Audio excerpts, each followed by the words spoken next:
নমস্কাৰ, মই ভাস্কৰ জ্যোতিবাই আপোনালোক সকলোকে সমষ্টিৰ খবৰলৈ স্বাগতম জনাইছোঁ। সমষ্টিৰ খবৰত আজি আমি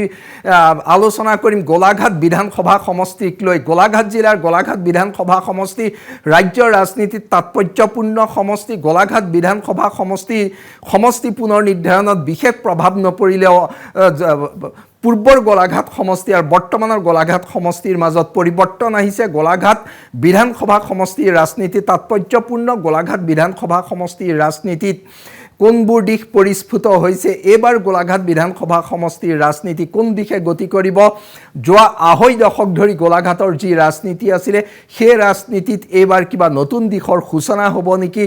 কংগ্ৰেছ আৰু বিজেপি কিমান শক্তিশালী, জনগাঁথনিগত দিশ আৰু আন কেতবোৰ দিশে গোলাঘাটৰ নিৰ্বাচনী ৰাজনীতিত কি প্ৰভাৱ পেলায়, মুঠৰ ওপৰত সামগ্ৰিকভাৱে গোলাঘাট বিধানসভা সমষ্টিৰ নিৰ্বাচনী ৰাজনীতিৰ সকলো বিষয়ে পুংখানুপুংখভাৱে বিশ্লেষণ কৰাৰ চেষ্টা কৰিম আজিৰ আমাৰ এই সমষ্টিৰ খবৰত। গোলাঘাট সমষ্টিৰ কথা আমি আলোচনা কৰিবলৈ যাওঁতে প্ৰথমে চাব লাগিব গোলাঘাট সমষ্টি কেনেদৰে গঠিত হৈছে। এখন পৌৰসভাৰ আৰু 23খন গাঁও পঞ্চায়তেৰে গঠিত হৈছে গোলাঘাট সমষ্টি। গোলাঘাট নগৰ অসমৰ এখন প্ৰাচীন নগৰ গোলাঘাট আৰু 23খন গাঁও পঞ্চায়তেৰে গঠিত গোলাঘাট সমষ্টি জনগাঁথনি আৰু ভৌগোলিক দিশৰ পৰা তাৎপৰ্যপূৰ্ণ। আমি গাঁও পঞ্চায়ত আৰু নগৰ অঞ্চলৰ বিশ্লেষণ কৰিম, কিন্তু তাৰ পূৰ্বে আমি গোলাঘাট জিলাৰ গোলাঘাট সমষ্টিৰ ভৌগোলিক গাঁথনি চাই ল'ব বিচাৰিছোঁ। সেইকাৰণে চাব লাগিব এতিয়া আমি পঞ্চায়তসমূহ। প্ৰথমে আমি পৌৰসভা, গোলাঘাট পৌৰসভাখন হৈছে গোলাঘাট পৌৰসভা। গোলাঘাট নগৰত গোলাঘাট পৌৰসভা আছে। গোলাঘাট পৌৰসভা ৰাজনৈতিকভাৱে গুৰুত্বপূৰ্ণ। নিৰ্বাচনত গোলাঘাট পৌৰসভাই নিৰ্ণায়ক ভূমিকা পালন কৰিব পাৰে, কাৰণ বৃহৎ সংখ্যক ভোটাৰ আছে গোলাঘাট পৌৰসভাত। গোলাঘাট পৌৰসভাত আছে 13টা ৱাৰ্ড। 13টা ৱাৰ্ডেৰে গঠিত গোলাঘাট পৌৰসভা। 13টা ৱাৰ্ডেৰে গঠিত গোলাঘাট পৌৰসভাৰ নিৰ্বাচনী ৰাজনীতিও তাৎপৰ্যপূৰ্ণ। পূৰ্বতে গোলাঘাট পৌৰসভাৰ অঞ্চলৰ নিৰ্বাচনীৰ পৰিক্ৰমা চালে দেখা যায় যে গ্ৰামাঞ্চলতকৈ নগৰ অঞ্চলত ভোটদানৰ প্ৰক্ৰিয়াৰ গতি প্ৰকৃতিৰ কিছু পাৰ্থক্য থাকে। এইবাৰ থাকে নে নাথাকে সেই আমি পিছত ব্যাখ্যা আগবঢ়াম। গোলাঘাট পৌৰসভাৰ পিছত আহোঁ আমি পঞ্চায়তসমূহলৈ। পঞ্চায়তসমূহ হৈছে পুলিবৰ, বেঙেনাখোৱা, ফৰকাটিং, ৱাটিং, জামুগুৰি, বালিজান, মাটিখোলা, ঘিলাধাৰী, মকৰং, আঠখেলীয়া, আদৰ্শগমাৰী, ৰতনপুৰ, কাছমাৰী, চাওদাং পথাৰ, চিচুপানী, মেৰাপানী, দৈয়াং, সৰুপানী, অৰুণাচল, তৰাণী, সীমান্ত, বেকাজান ক আৰু বেকাজান খ।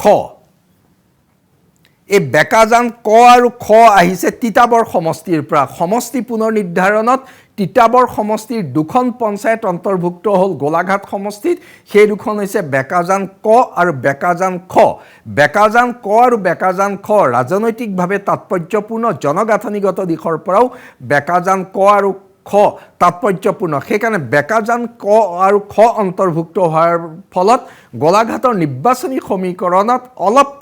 এটা এই দিশটোত বেকাজান অঞ্চলত এটা নতুন দিশৰ সূচনা হৈছে হ'ব, যিটো 21ৰ নিৰ্বাচনত আমি দেখিবলৈ পোৱা নাছিলোঁ। সমষ্টি পুনৰ নিৰ্ধাৰণত গোলাঘাট সমষ্টিৰ 4খন পঞ্চায়ত গ'ল দেৰগাঁও সমষ্টিলৈ। গোলাঘাটৰ 4খন পঞ্চায়ত দেৰগাঁৱলৈ গ'ল। সেই পঞ্চায়ত কেইখন হৈছে কলিয়াপানী, 8 গাঁও, গোলাঘাট, কমাৰবন্ধা। এই 4খন পঞ্চায়ত গ'ল দেৰগাঁও সমষ্টিলৈ। দেৰগাঁও সমষ্টিলৈ যোৱা এই পঞ্চায়ত কেইখন তাৎপৰ্যপূৰ্ণ, কাৰণ গোলাঘাট জিলাৰ গোলাঘাট সমষ্টিৰ এই পঞ্চায়ত কেইখনৰ ৰাজনীতি আছিলে গোলাঘাট সমষ্টিৰ ভিতৰত বিশেষ এক গুৰুত্বপূৰ্ণ, যি গোলাঘাট জিলাৰ গোলাঘাট সমষ্টিৰ নিৰ্বাচনত বিশেষ প্ৰভাৱ পেলাইছিল। এই 4খন পঞ্চায়ত যেতিয়া দেৰগাঁৱলৈ গুচি গ'ল, গোলাঘাট সমষ্টিত 21ৰ নিৰ্বাচনৰ যি প্ৰেক্ষাপট আছিল তাত অলপ প্ৰভাৱ পৰিলে। অৰ্থাৎ গোলাঘাটৰ পৰা ওলাই যোৱা অঞ্চলটোৱে এইবাৰ গোলাঘাট সমষ্টিৰ নিৰ্বাচনত এক বিশেষ প্ৰভাৱ পেলাব, কাৰণ এই 4খন পঞ্চায়তৰ নিৰ্বাচনী সমীকৰণ, নিৰ্বাচনী ৰাজনীতি আছিল বিশেষভাৱে মন কৰিবলগীয়া। তাত কোন দল শক্তিশালী আছিল বা কোন কিমান শক্তিশালী কি জনগোষ্ঠী ভোটাৰে নিৰ্ণায়ক ভূমিকা পালন কৰে সেয়া আমি পিছত ব্যাখ্যা কৰিম কিন্তু এই ওলাই যোৱা চাৰিখন পঞ্চায়তে কিন্তু 21 নিৰ্বাচনতকৈ 26 নিৰ্বাচনত এক পৃথক মাত্ৰা প্ৰদান কৰি থৈ গ'ল গোলাঘাট সমষ্টিৰ মুঠ ভোটাৰ 2,16,053 গৰাকী 2,16,053 গৰাকী আমি এতিয়া জনগোষ্ঠীগত দিশৰ পৰা গোলাঘাট সমষ্টিৰ ভোটাৰৰ পৰিসংখ্যা চাব বিচাৰিছোঁ চুতীয়া ভোটাৰ 32,700 উল্লেখ্য যে পূৰ্বতে গোলাঘাট সমষ্টিত চুতীয়া ভোটাৰৰ সংখ্যা অধিক আছিল কিন্তু যি চাৰিখন পঞ্চায়ত ওলাই গ'ল সেই পঞ্চায়ত কেইখনত চুতীয়া জনগোষ্ঠীৰ লোকৰ প্ৰাধান্য আছিল সেই চাৰিখন পঞ্চায়ত ওলাই যোৱাৰ লগে লগে প্ৰায় 13ৰ পৰা 15,000 চুতীয়া ভোট হ্ৰাস হ'ল গোলাঘাট সমষ্টিত আহোম ভোটাৰ 29,592 আহোম ভোটাৰ 29,592 সেই একেটা কথা দেৰগাঁও সমষ্টিলৈ ওলাই যোৱা পঞ্চায়ত কেইখনৰ কাৰণে পূৰ্বতকৈ কিছু হ্ৰাস পাইছে আহোম ভোটাৰ অনুসূচিত জাতি ভোটাৰ 12,604 গৰাকী বড়ো ভোটাৰ 9,417 গৰাকী মিচিং ভোটাৰ 5,461 গৰাকী ঠেঙাল কছাৰী 9,110 গৰাকী সোণোৱাল কছাৰী 5,363 গৰাকী মেছ ৰাভা ভোটাৰ 1,419 গৰাকী সাধাৰণ জাতিৰ ভোটাৰ 17,550 গৰাকী কোচ কেওট নাথ যোগী ভোটাৰ 5,700 গৰাকী চাহ জনগোষ্ঠী হিন্দু ভোটাৰ 26,664 গৰাকী চাহ জনগোষ্ঠী খ্ৰীষ্টান ভোটাৰ 8,000 মুছলমান ভোটাৰ 14,500 গৰাকী মুছলমান ভোটাৰো পূৰ্বতকৈ প্ৰায় 1500 মান হ্ৰাস হ'ল কাৰণ দেৰগাঁৱলৈ ওলাই যোৱা পঞ্চায়ত কেইখনত ধৰ্মীয় সংখ্যালঘু লোক আছে সেইকাৰণে পূৰ্বতকৈ প্ৰায় 1500 ভোট হ্ৰাস হৈছে গোলাঘাট সমষ্টিত ধৰ্মীয় সংখ্যালঘুৰ গোৰ্খা ভোটাৰ 4,230 গৰাকী বিহাৰী বাঙালী মাৰোৱাৰী শিখ মণিপুৰী ভোটাৰ 16,350 গৰাকী এয়া হৈছে জনগোষ্ঠীগত দিশৰ পৰা গোলাঘাট সমষ্টিৰ ভোটাৰৰ পৰিসংখ্যা এই ভোটাৰৰ পৰিসংখ্যাৰ পৰা দেখা যায় যে গোলাঘাট সম্পূৰ্ণৰূপে খিলঞ্জীয়া অধ্যুষিত সমষ্টি গোলাঘাটৰ ৰাজনীতি তাৎপৰ্যপূৰ্ণ গোলাঘাটৰ খিলঞ্জীয়া জনগোষ্ঠী ৰাজনীতি গোলাঘাটত ধৰ্মীয় সংখ্যালঘু ভোটাৰ কম ধৰ্মীয় সংখ্যালঘুৰ ৰাজনীতিয়ে বিশেষ প্ৰভাৱ পেলাব পৰা পৰ্যায়ত গোলাঘাট সমষ্টি নাই জনগাঁথনিগত দিশৰ পৰা এইটো কথা স্পষ্ট যে গোলাঘাটৰ ৰাজনীতিত বৰ্তমান সময়ৰ ৰাজনৈতিক বাগধাৰা কিমান সক্ৰিয় হৈ থাকে আৰু তাৰ লগতে যেহেতু খিলঞ্জীয়া অধ্যুষিত সমষ্টিৰ বৰ্তমান যিবোৰ বিষয়ে ক্ৰিয়া কৰিছে স্বাভাৱিকতে গোলাঘাটৰ বিধানসভা নিৰ্বাচনতো এইবাৰ এই বিষয়বোৰে অধিক ক্ৰিয়া কৰিব ইয়াৰ পাছত আমি আহোঁ গোলাঘাটত বিজেপি প্ৰাৰ্থী মন্ত্ৰী অজন্তা নেওগ গোলাঘাটৰ বিজেপি প্ৰাৰ্থী অজন্তা নেওগে 2001 চনৰ পৰা গোলাঘাট সমষ্টিক প্ৰতিনিধিত্ব কৰিছে 2001ৰ পৰা 2016 লৈকে তেওঁ কংগ্ৰেছৰ বিধায়িকা আছিলে 2021ত তেওঁ বিজেপিৰ পৰা প্ৰতিদ্বন্দ্বিতা কৰিলে বিজেপিৰ বিধায়িকা নিৰ্বাচিত হৈ ডক্টৰ হিমন্ত বিশ্ব শৰ্মা চৰকাৰ বিত্তমন্ত্ৰীৰ দায়িত্বত আছে এইবাৰো গোলাঘাটৰ প্ৰাৰ্থী অজন্তা নেওগ অৰ্থাৎ যোৱা আঢ়ৈ দশকৰ গোলাঘাটৰ ৰাজনীতি হৈছে অজন্তা নেওগৰ ৰাজনীতি অজন্তা নেওগ গোলাঘাটত অতি শক্তিশালী প্ৰাৰ্থী অজন্তা নেওগে কংগ্ৰেছৰ দিনত যি তেওঁ ৰাজনৈতিক জীৱন আৰম্ভ কৰিছিলে 2001 চনৰ পৰা তাত জ্যোতি পৰা নাই অজন্তা নেওগৰ ৰাজনৈতিক পৰিক্ৰমা কংগ্ৰেছৰ পৰা বিজেপিত হ'ল বিজেপিটো একে গতি আছে এইবাৰ অজন্তা নেওগক পুনৰ প্ৰক্ষেপ কৰিছে বিজেপিয়ে অজন্তা নেওগক প্ৰক্ষেপ কৰাৰ পাছত বিজেপি কিমান শক্তিশালী অৱস্থানত আছে আমি সেয়া ব্যাখ্যা কৰিম কিন্তু তাৰ এটা অজন্তা নেওগৰ বিৰুদ্ধে কংগ্ৰেছৰ প্ৰাৰ্থী হ'ব বিতুপন শইকীয়া বিতুপন শইকীয়াই 2016 চনত বিজেপিৰ পৰা প্ৰতিদ্বন্দ্বিতা কৰিছিলে 2021ত যেতিয়া অজন্তা নেওগ বিজেপিলৈ আহিল বিতুপন শইকীয়াই বিজেপি ত্যাগ কৰি কংগ্ৰেছলৈ গ'ল 2016 চনত 21 নিৰ্বাচনত তেওঁ প্ৰতিদ্বন্দ্বিতা কৰিলে কংগ্ৰেছৰ পৰা 2016ত বিজেপিৰ পৰা 2021ত কংগ্ৰেছৰ পৰা প্ৰতিদ্বন্দ্বিতা কৰিলে আৰু তেওঁ পৰাস্ত হ'ল সেই বিতুপন শইকীয়া পুনৰ অজন্তা নেওগৰ বিৰুদ্ধে প্ৰতিদ্বন্দ্বিতাত অৱতীৰ্ণ হ'ব বিতুপন শইকীয়া বনাম অজন্তা নেওগৰ যুঁজ হ'ব গোলাঘাটত এতিয়া আমি আহোঁ বিজেপি সমষ্টিটোত কিমান শক্তিশালী যেহেতু গোলাঘাট সমষ্টিত বিজেপি আৰু কংগ্ৰেছৰ পোনপটীয়া প্ৰতিদ্বন্দ্বিতা হ'ব গোলাঘাট সমষ্টিত বিজেপি কিমান শক্তিশালী আজিৰ দিনত গোলাঘাট সমষ্টিত আমি যি জনগাঁথনিগত দিশ দেখুৱালোঁ সেই দিশৰ পৰাও বিজেপিৰ বাবে সম্পূৰ্ণ অনুকূল সমষ্টি কেৱল সেই দিশে নহয় গোলাঘাটৰ ৰাজনৈতিক পৰিক্ৰমাত দেখিবলৈ পোৱা গৈছে যে গোলাঘাটৰ ৰাজনৈতিক পৰিক্ৰমাত নিৰ্বাচনী ৰাজনীতিত উন্নয়নে যোৱা আঢ়ৈটা দশকত মূল ভূমিকা পালন কৰি আছে গোলাঘাটৰ নিৰ্বাচন সম্পূৰ্ণ উন্নয়ন কেন্দ্ৰিক নিৰ্বাচন হোৱা আমি 2001 চনৰ পৰা দেখি আহিছিলোঁ 2001 চনত প্ৰথমবাৰ অজন্তা নেওগ নিৰ্বাচিত হোৱাৰ পৰা অজন্তা নেওগৰ কাম কাজৰ খতিয়ান লৈ গোলাঘাটৰ ভোটাৰে বাৰে বাৰে তেওঁক নিৰ্বাচিত কৰি আহিছে অৰ্থাৎ গোলাঘাট জিলাৰ আনকেইটা সমষ্টিৰ দৰে একেই দেখিবলৈ পোৱা যায় যে জনগোষ্ঠীগত সমীকৰণ ৰাজ্যৰ ৰাজনীতিৰ বিভিন্ন কাৰক এই সকলোবোৰৰ গুৰুত্ব থাকে অস্বীকাৰ কৰিব নোৱাৰি কিন্তু গোলাঘাটৰ ভোটাৰৰ বাবে আটাইতকৈ প্ৰথম অগ্ৰাধিকাৰ ভিত্তিক নিৰ্বাচনী ইছ্যু হয় উন্নয়ন সেই দিশৰ পৰা এইবাৰ গোলাঘাটত অজন্তা নেওগ কিমান শক্তিশালী তেওঁ পূৰ্বত কংগ্ৰেছৰ দিনত জ্যেষ্ঠ মন্ত্ৰী আছিলে কংগ্ৰেছৰ দিনত তেওঁ বহু কাম কৰিছিলে বিজেপিলৈ আহি তেওঁ বিত্তমন্ত্ৰীৰ দায়িত্ব ল'লে বৰ্তমান সময়ত অজন্তা নেওগে কৰা কাম কাজৰ ভিত্তিত তেওঁ ভোট বিচাৰিছে নিশ্চিতকৈ ৰাজ্য চৰকাৰৰ মূল কাম কাজৰ খতিয়ান লৈ বিজেপিয়ে ভোটাৰৰ ওচৰলৈ গৈছে প্ৰাৰ্থীও ভোটাৰৰ ওচৰলৈ গৈছে কিন্তু তাৰ লগতে অজন্তা নেওগে নিজৰ সমষ্টিত কৰা কাম কাজৰ খতিয়ান এইবাৰ নিৰ্বাচনত গুৰুত্বপূৰ্ণ হ'ব যেহেতু অজন্তা নেওগে সমষ্টিত চৰকাৰী আঁচনিৰ পৰা আৰম্ভ কৰি আন্তঃগাঁথনি উন্নয়নৰ পৰা বিভিন্ন কাম কৰিছে তেওঁ সেইখিনিলৈ ভোটাৰৰ ওচৰলৈ যাব কিন্তু উন্নয়নৰ ক্ষেত্ৰত যেহেতু গোলাঘাট পিছ পৰি থকা নাই সঁচা কথা সমান্তৰালভাৱে সমগ্ৰ ৰাজ্যজুৰি যিবোৰ বিষয় উত্থাপন হৈছে সেই বিষয়বোৰেও কিন্তু গোলাঘাট সমষ্টিৰ ভোটাৰক চুই যায় ৰাজ্য ৰাজনীতিৰ মূল যিবোৰ কোৰ ইছ্যু নিৰ্বাচনত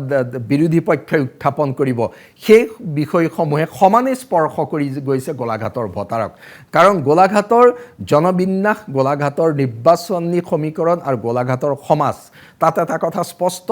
গোলাঘাটৰ সমাজত ৰাজ্যৰ সমাজ জীৱনক জোকাৰি যোৱা বিষয়সমূহে জোকাৰি যায় সেই দিশৰ পৰা বিৰোধী পক্ষই যি বিষয়সমূহ উত্থাপন কৰিছে আৰু শাসক পক্ষই যি বিষয় উত্থাপন কৰিছে নিশ্চিতকৈ গোলাঘাটত ক্ৰিয়া কৰিব বিজেপিয়ে অসমৰ খিলঞ্জীয়া লোকৰ সুৰক্ষাৰ কথা কৈছে ই গোলাঘাটৰ ভোটাৰৰ মাজত নিশ্চিতকৈ প্ৰভাৱ পেলাব কিন্তু আমি কোৱাৰ দৰে খিলঞ্জীয়াৰ সুৰক্ষাৰ প্ৰসংগতকৈও গোলাঘাটৰ ভোটাৰে প্ৰশাসন উন্নয়ন আদিক অধিক এইবাৰো গুৰুত্ব দিয়া লক্ষণ দেখিবলৈ পোৱা গৈছে বিজেপিৰ দিনত অসমত হোৱা সামগ্ৰিক উন্নয়নৰ প্ৰসংগবোৰকো গোলাঘাটৰ ভোটাৰে নিশ্চিতকৈ গুৰুত্ব দিব আৰু যেহেতু অজন্তা নেওগৰ ৰাজনৈতিক পৰিক্ৰমাৰ মূল দিশটোৱে হৈছে সমষ্টি উন্নয়ন এইবাৰ তেওঁ সেইকাৰণে পূৰ্বতকৈ কিমান বেছি কাম কৰিব পাৰিলে নাই পূৰ্বতকৈ কম কৰিলে তাৰ কিন্তু হিচাপ নিকাচ ভোটাৰে ল'ব কাৰণ একেগৰাকী প্ৰাৰ্থীকে বাৰে বাৰে ভোট দিবলৈ যাওঁতে ভোটাৰে হিচাপ অধিক কৰিবলগীয়া হয় আৰু সাংগঠনিকভাৱে সমষ্টিটোত বিজেপি শক্তিশালী সমষ্টিটোৰ আটাইকেইখন পঞ্চায়ত বিজেপিৰ দখলত গোলাঘাট পৌৰসভা বিজেপিৰ দখলত বিজেপিৰ গণভিত্তি শক্তিশালী বিজেপিৰ শক্তিশালী গণভিত্তি আছে কিন্তু তাৰ বিপৰীতে বিৰোধী বুলিবলৈ সমষ্টিটোত একমাত্ৰ দল কংগ্ৰেছ আন দলৰ বিশেষ অস্তিত্ব নাই কিন্তু সমষ্টিটোত কংগ্ৰেছ কিমান শক্তিশালী অৱস্থানত আছে কংগ্ৰেছ কিমান শক্তিশালী অৱস্থানত আছে অজন্তা নেওগে কংগ্ৰেছ এৰি থৈ অহাৰ সময়ত কংগ্ৰেছৰ বেছি ক্ষতি হোৱা নাছিলে অজন্তা নেওগে কংগ্ৰেছত বৃহৎ বিভাজন 21ত কৰিব পৰা নাছিলে কিন্তু তাৰ পাছৰ পৰ্যায়ত দেখা গৈছে যে সমষ্টিটোত কংগ্ৰেছ ক্ৰমাৎ দুৰ্বল হৈ আহিলে সমষ্টিটোত কংগ্ৰেছ ক্ৰমাৎ দুৰ্বল হৈ আহিলে হয় কিন্তু যোৱা দুটা বছৰ আগৰ পৰা দেখা গৈছে যে অসমত গৌৰৱ গগৈ যোৰহাটৰ পৰা নিৰ্বাচিত হোৱাৰ পাছৰ পৰা আৰু বিশেষকৈ যোৱা কেইটামান মাহত গৌৰৱ গগৈয়ে প্ৰদেশ কংগ্ৰেছৰ সভাপতিৰ দায়িত্ব লোৱাৰ পাছৰ পৰা গোলাঘাট সমষ্টিটো কংগ্ৰেছৰ ৰাজনীতিৰ প্ৰতি এক আকৰ্ষণ বিভিন্ন মহলত দেখিবলৈ পোৱা যায়। বিশেষকৈ গৌৰৱ গগৈৰ নেতৃত্বত কংগ্ৰেছে যিবোৰ কথা ক'বলৈ লৈছে তাত নিশ্চিতকৈ গোলাঘাট সমষ্টিটো ব্যাপক প্ৰভাৱ পৰিছে, কাৰণ শাসকীয় পক্ষৰ প্ৰতি এটা পৰ্যায়ত মোহভংগ ভোটাৰৰ ঘটে, কিন্তু তাক কংগ্ৰেছে এতিয়ালৈকে সমষ্টিটোত কেনেদৰে আগবঢ়াই নিব পাৰে সেয়া লক্ষণীয় হৈ আছে। কিন্তু আজিৰ পৰা কেইবামান পূৰ্বে গোলাঘাট সমষ্টিত বিৰোধীৰ মাজত যেনেকুৱা এটা সক্ৰিয়তা দেখিবলৈ পোৱা গৈছিল, নিৰ্বাচনৰ দিন ওচৰ চাপি অহাৰ লগে লগে কিন্তু বিজেপিয়ে তেওঁলোকৰ পুৰণা শক্তি ঘূৰাই অনা দেখিবলৈ পোৱা গৈছে। কাৰণ এই ক্ষেত্ৰত বিজেপিৰ মাইক্ৰ' মেনেজমেণ্ট সমষ্টিটোত খুব জোৰদাৰভাৱে কৰিছে। বিতুপন শইকীয়ায়ো সমষ্টিটোত কিন্তু একেদৰে গাঁৱে ভূঞে ঘৰে ঘৰে সম্পৰ্ক গঢ়ি তুলিছে। বিতুপন শইকীয়াৰ এইটো তৃতীয়টো নিৰ্বাচন হ'ব অজন্তা নেওগৰ বিৰুদ্ধে। বিতুপন শইকীয়াই অজন্তা নেওগক প্ৰত্যাহ্বান জনাবলৈ হ'লে সমষ্টিটোত উন্নয়নমূলক কংগ্ৰেছে কি কাম কৰিব সেয়া কোৱাতকৈও সামগ্ৰিকভাৱে কংগ্ৰেছে যি বিজেপিৰ বিকল্প ৰাজনীতিৰ মডেল দাঙি ধৰিব বিচাৰিছে তাক মানুহৰ ওচৰলৈ লৈ যাব লাগিব। কাৰণ সেইটো গুৰুত্বপূৰ্ণ, কাৰণ উন্নয়নৰ প্ৰসংগতকৈও গোলাঘাটৰ মানুহক কংগ্ৰেছৰ আন প্ৰতিশ্ৰুতিৰ কথা কোৱা প্ৰয়োজন হ'ব, কাৰণ উন্নয়নৰ দিশত হয়তো বিশেষ সুবিধা আদায় কৰিব নোৱাৰিব কংগ্ৰেছে। সেইকাৰণে আনবোৰ প্ৰসংগই নিশ্চিতকৈ ক্ৰিয়া কৰিব আৰু কংগ্ৰেছৰ এই বিজেপিৰ বিৰুদ্ধে কংগ্ৰেছৰ এই ক্ষেত্ৰত বিজেপি বনাম কংগ্ৰেছৰ যি যুঁজ হ'ব তাত আন এটা আটাইতকৈ গুৰুত্বপূৰ্ণ কাৰক হ'ব গোলাঘাট সমষ্টিত হিতাধিকাৰীমূলক আঁচনিৰ সৰ্বব্যাপী প্ৰভাৱ আছে গোলাঘাট জিলাত খনতে। গোলাঘাট সমষ্টিটো ইয়াৰ ব্যাপক প্ৰভাৱ পৰে আৰু এই ব্যাপক প্ৰভাৱৰ সুফল বিজেপিয়ে পাব বুলি আশা কৰি আছে। গোলাঘাট সমষ্টিৰ যদি আমি নগৰ অঞ্চলৰ কথা ভাবোঁ, নগৰ অঞ্চলত আমি যিমান খবৰ পাইছোঁ যে পূৰ্বতকৈ বিজেপিৰ ভোট বৃদ্ধি হ'ব পাৰে। নগৰ অঞ্চলত যদিও আজিৰ পৰা কেইমাহমান আগতে বিজেপিৰ বিৰুদ্ধে মহভংগৰ এক বতাহ দেখিবলৈ পোৱা গৈছিলে, আকৌ সেই অঞ্চলসমূহত বিজেপিয়ে ভাল ফলাফল প্ৰদৰ্শন কৰাৰ সম্ভাৱনা আছে। কিন্তু গ্ৰামাঞ্চলত দেখা গৈ আমি যদি নগৰ অঞ্চলৰ ভোটটো চাওঁ, চৰকাৰৰ কাম কাজ গৌৰৱ গগৈ নেতৃত্বত বিৰোধীৰ প্ৰতিশ্ৰুতিয়ে মূল কাৰক হিচাপে ল'ব, কিন্তু ফৰকাটিঙৰ পৰা আৰম্ভ কৰি নাগালেণ্ড সীমান্তৰ এই অঞ্চলসমূহলৈকে দেখা যায় যে কামৰ ভিত্তিত ভোট দিয়ে। বিশেষকৈ মেৰাপানী, গমাৰি, চিচুপানী আদি অঞ্চলত বিধায়িকা মন্ত্ৰীগৰাকীয়ে কি কাম কৰিলে, চৰকাৰে তেওঁলোকৰ অঞ্চলত কি কাম কৰিছে তাক অতি গুৰুত্ব সহকাৰে লৈ আহিছে, এইবাৰো ল'ব। আৰু সীমান্ত সমস্যা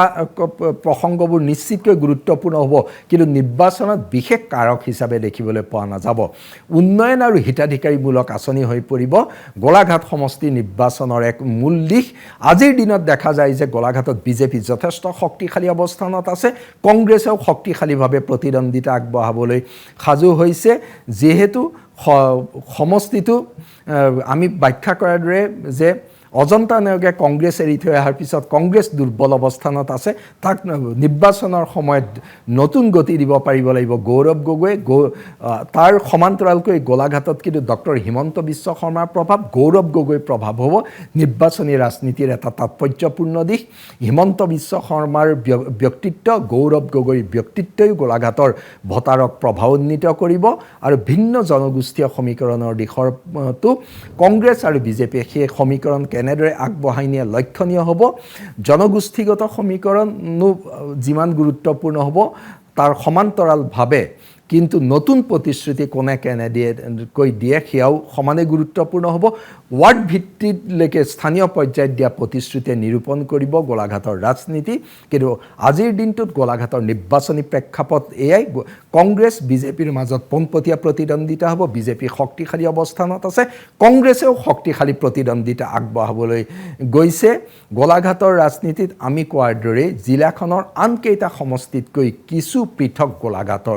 গোলাঘাট সমষ্টিৰ ৰাজনীতি সেইকাৰণে এই মুহূৰ্তত দেখা গৈছে যে গোলাঘাটৰ নিৰ্বাচনী দৃশ্যপট এয়াই অৱশ্যে নিৰ্বাচনৰ দিন ওচৰ চাপি আহিলে বিৰোধীয়ে কিমান জোৰদাৰ প্ৰচাৰ অভিযান চলায় তাৰ ওপৰত হয়তো কিছু বিৰোধীৰ দিশ স্পষ্ট হ'ব একেদৰে শাসকীয় পক্ষৰো আগ্ৰাসী নিৰ্বাচনী প্ৰচাৰ অভিযানে গোলাঘাট জিলাত আকৰ্ষণীয় ৰূপ ল'ব মঠৰ ওপৰত গোলাঘাটৰ নিৰ্বাচনী প্ৰেক্ষাপটত বিজেপি কংগ্ৰেছৰ পোনপটীয়া প্ৰতিদ্বন্দ্বিতাৰ বাবে সকলোৱে অপেক্ষা কৰিছে